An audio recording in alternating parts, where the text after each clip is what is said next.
उसका तो स्वयं का जीवन अंधकार है और दूसरे का भी जीवन में अंधकार ला रहा है वो। तो लोग यही तो कहते माँ बाप, इसने जन्म लिया है क्यों, ये मर जाता तो अच्छा रहता। और ऐसा इंसान जब मर जाता, जो दुष्कर्म करता और अपने परिवार को तकलीफ में लाता हमेशा, ऐसे इंसान जब मर जाता तो घर वालों को इतनी पीड़ा नहीं होती, क्योंकि घर वाले ने उसका भविष्य का सोचे ही नहीं, क्योंकि उसका भविष्य भी है तो भी अंधकार है। वो अंधकार में जीकर क्या करेगा, वो तो अंधकार में जिएगा और दूसरे का भी जीवन को अंधकार में ढकल रहा हो। ऐसे इंसान से कोई जुड़ना नहीं चाहता, कोई जुड़ता भी नहीं। जो इंसान अच्छे है, अच्छे इंसान तो इंसान को प्यारा लगने लगता। अच्छे इंसान होना चाहिए। हम अच्छों से तो जुड़ते, हमारा समाज हमारा धर्म यही तो सिखाता, अच्छों से जुड़ो, अच्छों से मैत्री करो, ताकि उसका भी जीवन तुम्हारे लिए सहायता बने और तुम्हारा जीवन उसके लिए सहायता बने। अच्छे से जुड़ने की बात है। अगर इंसान की, मैंने देखा कई इंसान को, कई बच्चों को मैंने देखा, अच्छा परिवार में जन्म लिया मगर सारी सोच उसकी विपरीत है। सारे कारनामे, सारे जीवन वो घर वालों को तकलीफ देने का ही सोचता। कोई इंसान जुगार खेलते और जुगार के भीतर वो कई पैसे हारते जाता, एक दिन जीतता 10 दिन हार जाता। फिर वो इंसान को जो नशा चढ़ती उन लोगों में रहने की, जुगारियों में बैठने की, जुगारी के साथ दोस्ती करने की, उसके मन में सतत वही चलता, जुगार जुगार। वो जीतना चाहता वो, और जीतने के चक्कर में हार भी जाता। तो कई पैसे वो लोगों से उधार लेता, कर्जबाजारी करता, माँ बाप को परेशान कर देता, लोगों से झूठ बोलकर कई पैसे उठा लेता और जुगार में हार जाता, तो माँ बाप को तकलीफ हो जाती। ऐसे कई बच्चे हैं, ऐसे कई बच्चे हैं, लड़के हैं जो शराब के आदी हो गए, माँ बाप को तकलीफ पहुंचाते। माँ बाप क्या करे कि जिसको उसने जन्म दिया, छोटे से बड़ा किया, उस बच्चे के लिए माँ बाप तो तड़पते, तरसते, रोते, और बच्चा माँ बाप को तकलीफ देता, दुनियादारी को भी तकलीफ देता। और ऐसे बच्चे के बारे में माँ बाप सोचते कि ये ठीक हो जाए, मगर जब ठीक नहीं होता तो उनके प्रति माँ बाप के मन में उनका भविष्य रहता ही नहीं। जब किसी का भविष्य नजर आने नहीं लगता तो उसको इतना दुख भी नहीं होता। कोई अच्छा इंसान जब मरने लगता, मर जाता, तो हम उसके बारे में दुख जताते, यार और कुछ जीना चाहिए था, वो हमारे काम आता था। इंसान अपना भविष्य दूसरे में देखता है। अगर कोई अच्छा एक मित्र अगर अपना दुश्मन बन जाए तो उसके बारे में वो नफरत करने लगता, वो सोचता ये मर जाए। जिस महाभारत में हमने देखे भाई भाई में जंग हुआ, वो एक जमाने में सब वो 100 भाई और ये 5 भाई, वो 105 भाई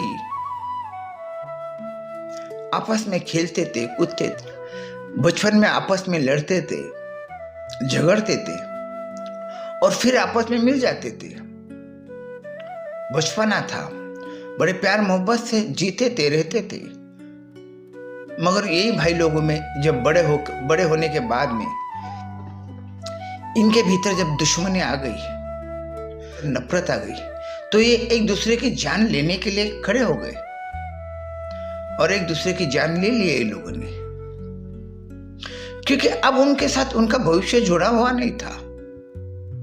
इस तरह से इंसान, जब तक इंसान के भीतर उसके प्रति प्यार होता, जुड़ने की आशा रहती, तब तक ही वो इंसान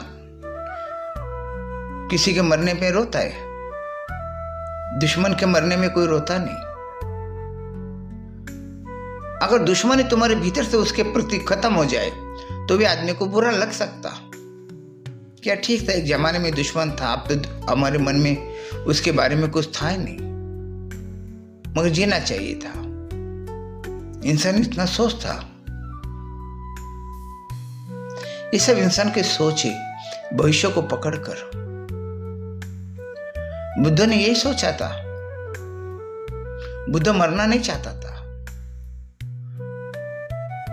बुद्ध बहुत जीना चाहता था। और जब बुद्ध ने एक मरा हुआ इंसान देखा तो मन में सवाल आया कि इंसान मरता क्यों है। और बुद्ध घबरा गए जब बुद्ध को पता चला कि बुद्ध भी एक दिन मरने वाले, बूढ़े होने वाले। तो बुद्ध घबरा गए, बोले मैं बूढ़ा तो बनना भी नहीं चाहता और ना ही मैं मरना चाहता। ये जीवन मेरा धरा का धरा रह जाएगा। तो बुद्ध ने तब अपनी मृत्यु को समझा कि इस जीवन के भीतर मृत्यु भी एक उत्सव है। ये बात बुद्ध ने समझा। बुद्ध ने अपने अनुयायी से कहा कि जीवन, जन्म भी उत्सव है, जीवन भी एक उत्सव है और मृत्यु भी एक उत्सव है। तुम्हारा जन्म ये दुखदायक नहीं है, वो आनंददायक है। तुम्हारा जीवन ये भी एक आनंददायक है और तुम्हारा मृत्यु भी एक आनंददायक है। जितना इंसान को जीना था, जितना कार्य करना था, जितना सृष्टि को संवरना था, जितना कुछ तुमको बनाना था तुमने बना दी। अब वक्त खत्म हो गया। आप सभी को एक दिन ये देह को छोड़ना होगा। ये बुद्ध को समझ में 8 साल की तपस्या के बाद समझ में आ गया। बुद्ध ने बात को समझ लिया अपनी बुद्धिमत्ता से। ये बात बुद्ध को किसी ने समझाया नहीं। समझाने की लाख कोशिश की मगर बुद्ध को उस तरह से नहीं समझाए जिस तरह से बुद्ध ने उस औरत को समझाया। मैं तेरा बेटे को लौटाऊंगा, मैं तेरे बेटे को जिंदा करूंगा, मगर ऐसा घर से तू कुछ राई की दाने लेकर आ जहां कोई मरा नहीं आज तक। ऐसे तो दुनिया में कोई घर है ही नहीं। ऐसे कई औलिया संत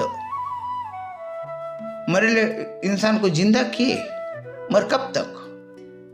उसको तो फिर एक दिन मरना ही होगा। जिसने मरे हुए को जिंदा किया वो भी तो एक दिन मरा ही। मृत्यु तो सबको ही। और मृत्यु को स्वीकार करने के लिए उसको ज्ञान चाहिए।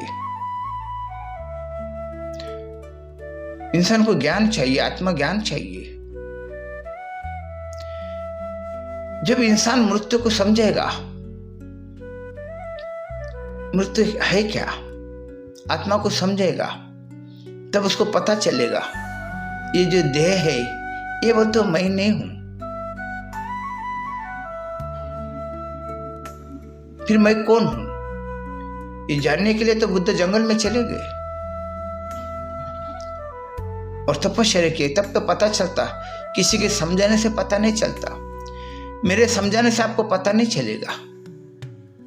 मैंने अगर कोई चीज को कहा ये मिट्टी है या ये खट्टी है, वो आपको कैसा पता चलेगा? आपको स्वयं को तो जानना पड़ेगा। आपको स्वयं को तो वो कहते हैं ना, स्वतः मेलेश्वर स्वर्ग दिसत नहीं। इंसान को तो खुद को तो मरना होगा और खुद को तो उसको समझना होगा, तब तो उसको समझ में आ गया कि मृत्यु क्या है।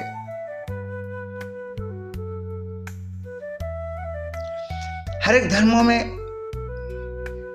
इंसान को अलग अलग सोच, अलग अलग समझ दी है, मगर वो उनकी समझ है। कोई मरने के बाद में आकर उसने ये नहीं कहा कि मरने के बाद का जीवन क्या है। वो मरने से पहले उसने समझाया लोगों को, मरने से पहले उसने कहा कि मरने के बाद में स्वर्ग है, नरक है, ये है, वो है। मरने से पहले कहा। जिसने कहा वो मर के लौटा नहीं था, उसने अपनी बुद्धि से कहा था। अब कई लोगों का पुनर्जन्म हो रहा, उसका पुनर्जीवन के भीतर जब तक इंसान का देह में वो आत्मा प्रवेश करती है तभी उसको समझ में आता। वो जो इंसान मरा वो यही बताता कि मैं ये दिन में इस तरह से मैं मर गया था, बस वो उतना ही बताता। फिर उसके बाद हुआ क्या ये वो नहीं बताएगा। वो दिमाग होना चाहिए। वो दिमाग को फिर से कभी जो वो जन्म लेता है तब तक ही वो बताता। आज तक जिसने पुनर्जन्म का वाकया सुनाया उसने वहां तक ही सुनाया कि पिछले जन्म में वो क्या था, कहां से कहां तक गया। वो अपनी मौत तक की कहानी सुनाया। जब देह से उसका आत्मा निकल गया उसके बाद में उसने वो कहानी सुनाई नहीं, और फिर देह उसने प्रकट किया, उसकी बात की उसने कहानी सुनाया कि वो पिछले जन्म में क्या था क्या नहीं था, उसने यही बताया। और मृत्यु के बाद में होता क्या ये पुनर्जन्म लेने वाला भी नहीं बताया। मगर एक तो बात समझ में आ जाती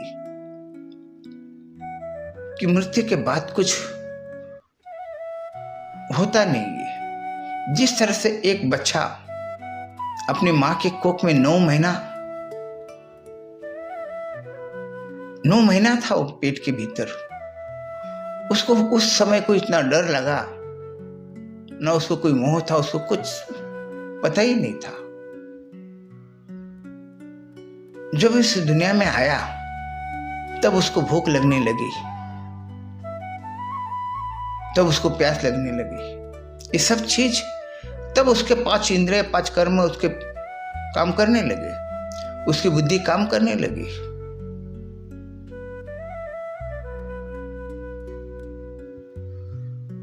इसी तरह जब इंसान को भी जब मौत आ जाती है तो इंसान को कुछ समझ में नहीं आता,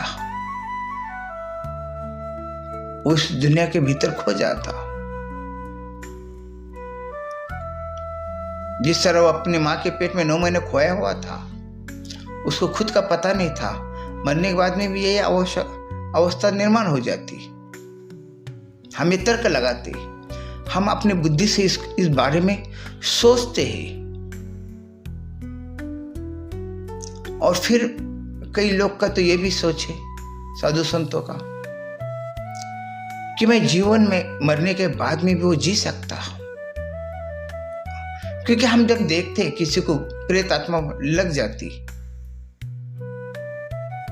तो उस इंसान में जब प्रेत आत्मा आती तो उसे पता चलता कि उसकी आत्मा भटक रही है, उसकी आत्मा संतुष्ट नहीं है।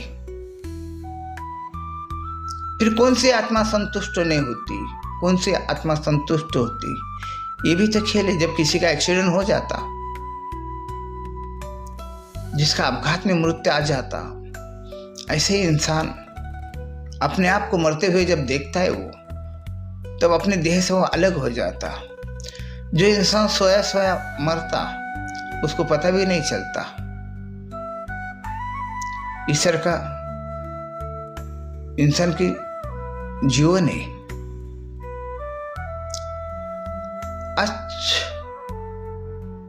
एक माँ की ममता और बुद्ध की कहानी, ये मैंने सुनाने की कोशिश की आपको।